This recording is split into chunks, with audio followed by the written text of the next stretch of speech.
그때는 아무것도 모르고 제가 어렸을 때는 술 만드시는 아버지가 미워가지고 사실 방황도 많이 했었고 고등학교를 졸업하자마자 가출도 했었어요. 네, 고등학교 다니던 시기에 집에 왔던 어떤 우편물을 살펴보다 보니까 아버지는 어디를 이사를 가든지 간에 어디를 가든 간에 한 달에 한 번씩 경찰서에 가서 신고를 해야 된다는 그런 조항이 있어가지고 이건 저는 그때만 해도 그게 무슨 뜻인지를 몰랐었습니다. 근데 나중에 알고 보니까 고등학교 한 2학년인가 그때쯤 돼서 어떻게 선생님께 얘기 듣다 보니까 너는 앞으로 취업을 하기가 굉장히 힘들 것이니 차라리 기술을 배워라. 그런 소리 듣고는 솔직히 아버지가 굉장히 미웠었습니다. 예, 그래서 고등학교 졸업하자마자 가출을 했었고 집에서 왔다 갔다 가출했다가 들어갔다 가출했다 들어갔다 하다가 서른 즈음이었을 겁니다. 아마 4.3 사건에 대해서 피해자 그때 신청을 받았을 때 그때야 아버지 때문에 할아버지와 할머니 그리고 사촌 형이 같이 있는 날 죽었다는 얘기를 그때 알았습니다. 그래서 아버지가 왜 술을 먹을 수밖에 없었는지 당신 때문에 당신의 아버지와 어머니 그리고 당신의 조카까지 3명이 죽을 수밖에 없었고 아무런 죄 없이 군사재판을 받고 15년형을 살았던 그 사실이 너무나 원통해서 평생을 죄송한데요. 왜 아버님 때문에 할아버지 할머니 조카가 돌아가셨다고 그 이유를 설명해 주시던가요? 그 당시에 지금은 이제 관광지로 이름이 나 있는 상금물이 제주시 교래리에가 저희 본적입니다. 그래서 거기서 살던 시기에 큰아버지와 그러니까 아버지의 형님 큰아버지와 셋아버지가 할아버지의 재산을 다 훔쳐가지고 일제강점기 시대에 일본으로 도망가 버렸습니다. 그래서 아버지가 할아버지 할머니를 모시고 조카 1명하고 넷이서 살고 있었는데 어느 날 4.3 사건이 터지면서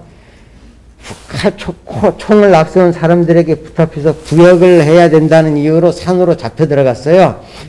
그 후에 초토화 작전으로 인해 가지고 할아버지와 할머니 그리고 아버지의 조카는 조천으로 내려와서 살고 있었고 그러다가 49년 음력 1월 4일 날 조천지사 앞에서 모이라는 얘기를 듣고 모였다가 그날 새벽에 총을 맞고 3분이 다 돌아가셨습니다. 그러니까 그 당시 아버지가 산에 가서 없으니까 예. 부역자 가족이라고 예. 흔히 말하는 괴사를 말씀하시는 거죠? 예, 그렇게 해서 3분이 돌아가셨고 그 후에 그해 봄에서부터 삐라를 날려서 한라산에 가서 삐라를 날려서 자수를 하라는 그 삐라를 보고 아버지가 산에서 도망 나와 가지고 49년도에 자수를 하셨고요.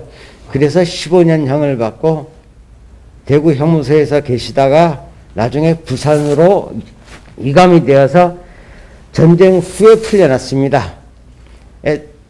대구 형무소에서 계속 계셨으면 아마 돌아가셨겠죠. 근데 다행히 부산으로 이감이 된 형태의 저를 비롯해서 사형제가 살아남았고요. 그래서 제가 그 4.3에 대해서 피해자 신청을 할 때 30즈음에 돼서의 아버지에 대해서 이해를 하기 시작됐습니다. 그 전에까지만 해도 굉장히 싫어했었거든요. 정신 차리면 술 안 먹은 날이 없었으니까요. 가만히 생각해 보면 제가 그 입장이 되더라도 술을 안 먹고 살 수는 없을 것 같아요. 맨정신으로는 못 사셨어요. 예. 그때야 이해가 되더라고요. 근데 어머니가 워낙 부지런한 분이다 보니까 어머니 덕분에 저희 사형제가 살았습니다. 그리고 저도 고등학교 때 선생님이 하는 말씀에 너는 취업할 생각을 하지 말고 기술을 배우려는 그 소리 때문에 아직까지 직장 생활을 한 번도 못 해봤습니다. 연자표를 한번 보러 가본 적도 없고요.